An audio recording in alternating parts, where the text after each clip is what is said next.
তোর এত বড় সাহস! তুই আমার সীমানায় ঢুকে পড়েছিস। আজ তোর মরণ নিশ্চিত। আমি রাজপুত্র বীর অরিন্দম। বাঁচতে চাইলে আমার সামনে থেকে সরে দাঁড়াও। আমাকে জাদু তলোয়ার নিতে সবার আগে পৌঁছতে হবে। আমাকে ভয় দেখাচ্ছিস? তুই একটা সামান্য মানব হয়ে আমার সঙ্গে যুদ্ধ করবি? তুই যদি এতই সাহসী হয়ে থাকিস তাহলে আয়। হ্যাঁ, আমি তোমাকে হারিয়ে তবেই এখান থেকে যাব।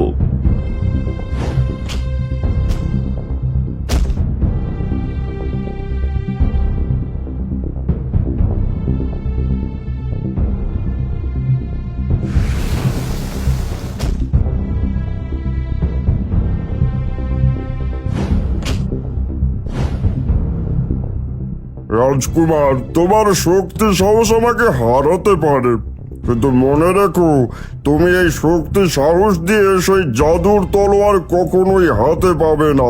তোমার মতো শক্তিহীন দানবের কথায় আমি কিছুই মনে করি না। আমার নিজের শক্তির ওপর আমার পুরো বিশ্বাস আছে। আমি আমার শক্তি দিয়ে সেই তলোয়ার নিয়ে যাব। তাছাড়া তুমি আমার শক্তির কাছে হেরেছ। এবার তুমি আমাকে সেই পাহাড়ের গুহার কাছে নিয়ে যাবে। ঠিক আছে, নিয়ে যাব। এবার আমাকে ছেড়ে দাও।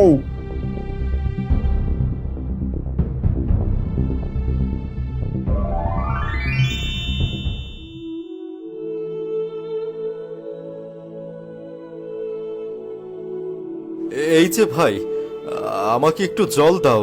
জল পাবে, কিন্তু দাম দিতে হবে। আমি রাজপুত্র, আর তুমি রাজপুত্রের কাছে দাম চাইছো? মরুভূমিতে রাজপাট চলে না, চলে টাকার জোর। টাকা দাও আর জল নাও। টাকা না থাকলেও বুদ্ধি আছে। তোমাকে একটা ধাঁধা জিজ্ঞেস করি, উত্তর দিতে পারলে জল দিতে হবে না, আর যদি উত্তর দিতে না পারো তাহলে আমাকে জল পান করাতে হবে। কি ধাঁধা? ঠিক আছে, ঠিক আছে, জিজ্ঞেস করো। কি ধাঁধা জিজ্ঞেস করতে চাও? আমি তোমার শর্তে রাজি। তাহলে বলো, কোন জিনিস ভাগ করলে কমে না বরং বাড়ে? এ কি? উত্তর কি? না, আমি তোমার ধাঁধার উত্তর বলতে পারলাম না। তুমি বলো। এর উত্তর ভালোবাসা। হ্যাঁ, তুমি ঠিক বলেছ, কিন্তু এটা তো আমি আগে ভাবিনি। এই নাও নাও, জল পান করো।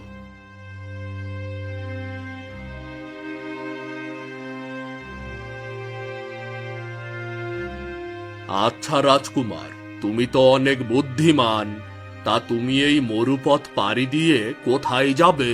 আমি কুঞ্জ নদীর ওপারে অগ্নি পাহাড়ের গুহায় যাওয়ার জন্য রওনা হয়েছি। বলো কি? ওখানে যেতে হলে তো তোমাকে ওই কুঞ্জ নদী পার হতে হবে।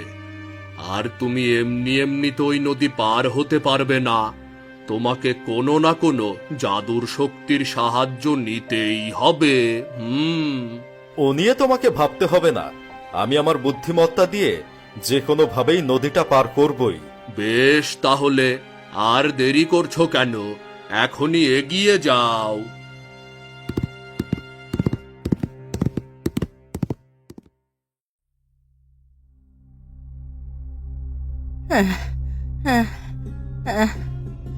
এই যে বাবা, কোথায় যাও গো?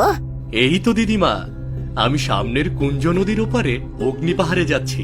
কিন্তু আপনি এখানে কেন? আমি পথ হারিয়ে এখানেই বসে আছি। তাছাড়া হেঁটে যাওয়ার মতন শক্তিও আমার শরীরে আর নেই। তুমি কি আমায় একটু সাহায্য করবে? নিশ্চয়ই দিদিমা। এবার বলুন, আমাকে কোথায় যেতে হবে? ওই যে পাহাড়, সেই পাহাড়ের পাদদেশে, ওইখানেই আমার গ্রাম। ঠিক আছে, আমি আপনাকে সেখানে নিয়ে যাচ্ছি।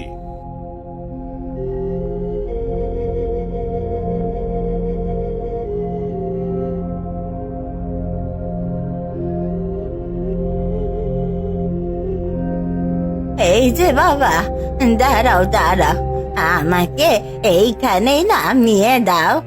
কেন, কি হয়েছে? এখনো তো আমি আপনার গ্রামে পৌঁছাইনি। তুমি আমাকে নিচে রাখো, তারপর আমি সব বলছি। এবার বলুন, আপনি আপনার গ্রামে না যেতেই আমাকে এখানে দাঁড় করালেন কেন? তুমি জানো তো আমি কে? না, জানি না, আর জানার দরকারও মনে করি না। আপনি সাহায্য চাইছেন, এটাই যথেষ্ট। এ কি, আপনি মানুষ নন? না, আমি কোনো মানুষ না, আমি একজন স্বর্গীয় পরী। তোমাকে পরীক্ষা করার জন্য বুড়ি সেজেছিলাম। তুমি পরীক্ষায় উত্তীর্ণ হয়েছো। তাহলে আপনি কি আমার